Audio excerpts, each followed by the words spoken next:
Hasilnya, militansi simpatisan bakal calon Presiden Anies Baswedan tertinggi dibandingkan simpatisan dua baca pres lain.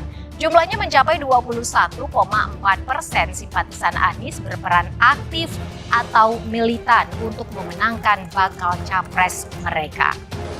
Artinya bahwa itu tentu ada pengaruhnya, tetapi pilihan daripada 1.200 orang pada pemilih 205 juta itu tidak menggambarkan dari menekan elektabilitas Anies Baswedan, karena kebetulan Mas Anies ini kan diposisikan atau dikesankan sebagai capres antitesa, oposisi ya, begitu oposisi. ya. Jadi ketika misalnya approval rating presiden turun, maka yang dicari adalah figur capres yang berbeda secara alternatif dengan pemerintah, dan itu adalah Anies Baswedan. Dan itu punya dampak elektoral terhadap calon-calon yang bersaing. Calon yang mengusung narasi keberlanjutan ketika pemerintahan sekarang dinilai cukup positif itu mendapat insentif. Itu pada Ganjar maupun Prabowo dalam hal ini begitu ya. Kemudian dari sisi psikologis itu juga ada kaitan yang sangat erat antara likability calon dengan elektabilitasnya. Jadi kami secara konsisten mengukur seberapa suka dengan tokoh-tokoh yang bersaing. Memang nama Anies Baswedan likability-nya 70% tinggi. Yang kamu juga Salah satu bisa, ada ya sama Rizky. ya saya juga, kamu juga bisa baca di CNBC Indonesia ya kemarin. Jadi semuanya ini kan tidak jelas, karena ada yang bilang 40% Ganjar, 40% Prabowo, ya kan Anies sekian persen, nanti di sana sekian persen lagi. Jadi ini semua tidak ada pola yang jelas. Satu yang menarik di situ yang bisa dibuat sebagai benchmark supaya kita tidak bingung membaca survei itu ada yang internasional yang dilakukan oleh Australia, namanya Ating Research Australia. Saya sudah googling nih orang, John Ating ini, dia punya perusahaan ini sampai ke Amerika, Eropa, dan negara-negara Asia lain, jadi dia sangat kredibel ya. Kalau survei itu kan diukur namanya validitas sama reliability. Tapi kredibilitas perusahaan itu harus kita lihat kepentingan dia apa segala. Nah makanya saya ambil dia sebagai benchmark. Dalam benchmark dia, yang ini penting untuk orang Indonesia tahu, itu elektabilitas Ganjar 34, Prabowo 33, Anies 27. 27 swing itu 7, artinya 6 itu tiganya merahasiakan, tiganya belum tahu.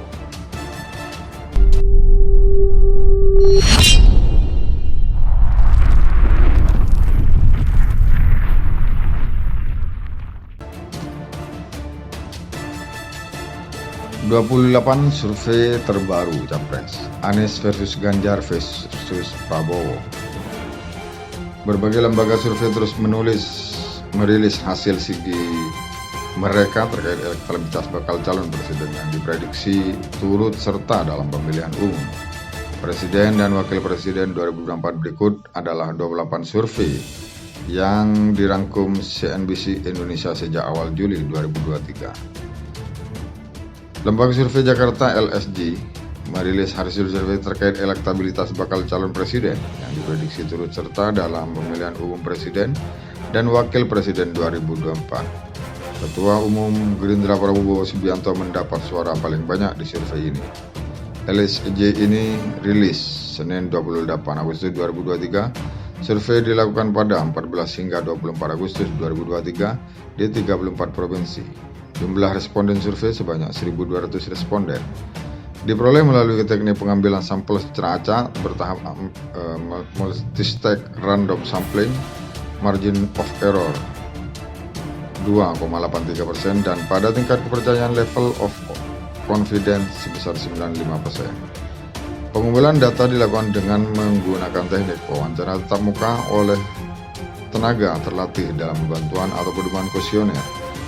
Sebelum mendapat hasil survei 3 nama capres, LSJ memberikan pertanyaan terbuka atau top of mind kepada responden. Hasil ada 8 nama yang disebut secara spontan oleh publik. 8 nama itu adalah Prabowo Subianto, Ganjar Pranowo, Anies Baswedan, Ridwan Kamil, Erick Thohir, dan Mahfud MD, Sandiaga Uno, AHY, tokoh lainnya. Setelah mengajukan pertanyaan terbuka, LSJ kemudian mengajukan pertanyaan tertutup dengan simulasi 10 nama tokoh tersebut berikutnya: Prabowo Subianto, Ganjar Pranowo, Anies Baswedan. Setelah itu berulang LSJ mengajukan pertanyaan tertutup untuk ketiga nama capres teratas dari simulasi 10. Berbagai lembaga survei terus merilis hasil sigi mereka terkait elektabilitas bakal calon presiden yang diprediksi turut serta dalam pemilihan umum Presiden dan Wakil Presiden 2024 berikut adalah 28 survei yang dirangkum CNBC Indonesia sejak awal Juli 2023. Lembaga Survei Jakarta LSJ merilis hasil survei terkait elektabilitas bakal calon presiden yang diprediksi turut serta dalam pemilihan umum presiden dan wakil presiden 2024. Ketua Umum Gerindra Prabowo Subianto mendapat suara paling banyak di survei ini. LSJ ini rilis Senin 28 Agustus 2023. Survei dilakukan pada 14 hingga 24 Agustus 2023 di 34 provinsi. Jumlah responden survei sebanyak 1.200 responden. Diperoleh melalui teknik pengambilan sampel secara acak bertahap multi-stage random sampling, margin of error 2,83% dan pada tingkat kepercayaan level of confidence sebesar 95%. Pengumpulan data dilakukan dengan menggunakan teknik wawancara tatap muka oleh tenaga terlatih dalam bantuan atau pedoman kuesioner. Sebelum mendapat hasil survei 3 nama capres, LSJ memberikan pertanyaan terbuka atau top of mind kepada responden. Hasil ada 8 nama yang disebut secara spontan oleh publik. 8 nama itu adalah Prabowo Subianto, Ganjar Pranowo, Anies Baswedan, Ridwan Kamil, Erick Thohir, dan Mahfud MD, Sandiaga Uno, AHY, tokoh lainnya. Setelah mengajukan pertanyaan terbuka, LSJ kemudian mengajukan pertanyaan tertutup dengan simulasi 10 nama tokoh tersebut berikutnya: Prabowo Subianto, Ganjar Pranowo, Anies Baswedan. Setelah itu berulang LSJ mengajukan pertanyaan tertutup untuk ketiga nama capres teratas dari simulasi 10 nama tersebut.